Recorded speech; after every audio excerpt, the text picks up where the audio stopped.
আসসালামু আলাইকুম। আমার আরেকটি নতুন ভিডিওতে আপনাদের সবাইকে স্বাগতম জানাচ্ছি। ব্যাংকিং রিলেটেড যে কোনো ধরনের ভিডিও এবং বিভিন্ন ব্যাংক ও ফাইন্যান্সিয়াল ইন্ডাস্ট্রি রিলেটেড সকল ধরনের আপডেটের জন্য যারা আমার চ্যানেলটি এখনও সাবস্ক্রাইব করেননি, সবার কাছে রিকোয়েস্ট থাকবে আমার চ্যানেলটি সাবস্ক্রাইব করে অবশ্যই বেল আইকনটি প্রেস করে নেবেন, যাতে ব্যাংক ও ফাইন্যান্সিয়াল ইন্ডাস্ট্রি রিলেটেড যে কোনো ধরনের আপডেটেড ভিডিও সবার আগে আপনার কাছে চলে যায়। আর যারা অলরেডি সাবস্ক্রাইব করেছেন সবাইকে অসংখ্য ধন্যবাদ। তো আজকে আমি আলোচনা করব এস আলম গ্রুপ সংশ্লিষ্ট বেশ কয়েকটি ব্যাংক ছিল যারা এস আলমের দখলে ছিল। তো এই দখলে থাকার ফলে এই সব ব্যাংকে কিন্তু আমরা রিসেন্টলি দেখেছি যে তারল্য সংকট দেখা গিয়েছিল এবং ব্যাংকগুলি তাদের স্বাভাবিক কার্যক্রম পরিচালনা করতে পারছিল না। বাট ইসলামী ব্যাংক কিন্তু অলরেডি তারা অনেক আগেই ঘুরে দাঁড়িয়েছে। তো ইসলামী ব্যাংক ছাড়া এখানে যে 5টি ব্যাংক আপনারা দেখতে পাচ্ছেন, প্রত্যেকটি ব্যাংকেই কিন্তু তারল্য সংকট প্রকট ছিল। তো বাংলাদেশ ব্যাংক যখন তাদেরকে হেল্প করলো, এরপর থেকে কিন্তু তারা সবাই ঘুরে দাঁড়িয়েছে।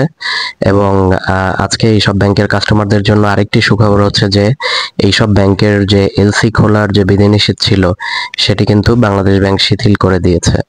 তো এই ব্যাংকগুলি হলো যে 6টি ব্যাংকের এলসি খোলার উপরে যে বিধিনিষেধ বাংলাদেশ ব্যাংক শিথিল করেছে। 6টি ব্যাংক হলো ইসলামী ব্যাংক বাংলাদেশ পিএলসি, সোশ্যাল ইসলামী ব্যাংক, ফার্স্ট সিকিউরিটি ইসলামী ব্যাংক, ইউনিয়ন ব্যাংক, গ্লোবাল ইসলামী ব্যাংক এবং বাংলাদেশ কমার্স ব্যাংক। তো এতদিন এদের উপর যে রেস্ট্রিকশনটি ছিল যে এলসি খুলতে গেলে অবশ্যই 100% মার্জিন দিতে হবে কাস্টমারকে, তো দ্যাট মিনস 100% ক্যাশ টাকা দিয়ে কিন্তু কাস্টমারকে এলসি খুলতে হতো।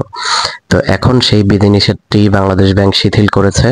এখন এইসব ব্যাংক থেকে কাস্টমাররা ব্যাংকার গ্রাহক সম্পর্কের ভিত্তিতে স্ট্যান্ডার্ড একটি মার্জিন দিয়ে কিন্তু বাংলাদেশ ব্যাংক কিন্তু তাদের বিধিনিষেধটি তুলে নিয়েছে এবং এখন থেকে কাস্টমাররা কিন্তু এইসব ব্যাংক থেকে একদম অন্য 8-10টি ব্যাংকের মতো যেভাবে স্বাভাবিকভাবে কাস্টমার এলসি ওপেন করে ঠিক সেভাবেই এলসি ওপেন করতে পারবে।